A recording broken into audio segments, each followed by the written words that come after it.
मराठी, ते धडक ते धडक. गावरान परंपरेच्या स्वादाला घरगुती मायेचा स्पर्श आणि घाण्यावरील शुद्ध तेलाची हमी. विविध मसाले, तुमच्या जेवणाला देतात परिपूर्णता. याशिवाय आपल्या जेवणासोबत तोंडी लावण्यासाठी सर्व प्रकारच्या चविष्ट आणि चटकदार चटणी आणि एकदम शुद्ध प्रतीचे घाण्यावरील ताजे तेल देखील आम्ही काढून देणार. तर आमच्याकडे विविध प्रकारच्या शेवया देखील खवय्यांचा आनंद द्विगुणितच करणार.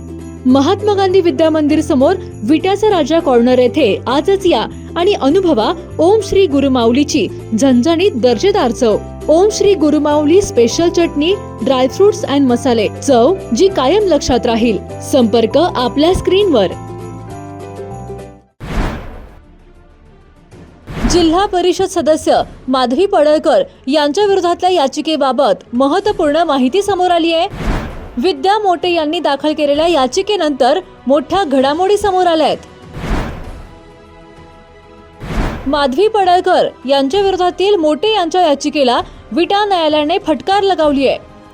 तुम्ही स्वतःहून याचिका काढून घेता की मी फेटाळून लावू, अशा शब्दात न्यायालयाने या याचिकेला फटकार लगावली आहे. विटा न्यायालयाच्या या वक्तव्यानंतर विद्या मोटे यांनी सदर याचिका माघारी घेतली आहे. निंबवडे जिल्हा परिषद सदस्य तसेच भाजपचे नेते ब्रह्मानंद पडळकर यांच्या पत्नी माधवी पडळकर यांच्या विरोधात शिवसेनेच्या जिल्हा परिषदेच्या तत्कालीन उमेदवार विद्या मोटे यांनी विट्यातील दिवाणी कोर्टात याचिका दाखल केली होती. या याचिकेमध्ये निवडणूक काळात दहशत माजवण्याबाबतचे आरोप देखील करण्यात आले होते. यानंतर पडळकर यांच्या वकिलांनी या याचिकेवर हरकत घेत सदर याचिका कायदेशीर नाही, ती मुदतबाह्य आहे.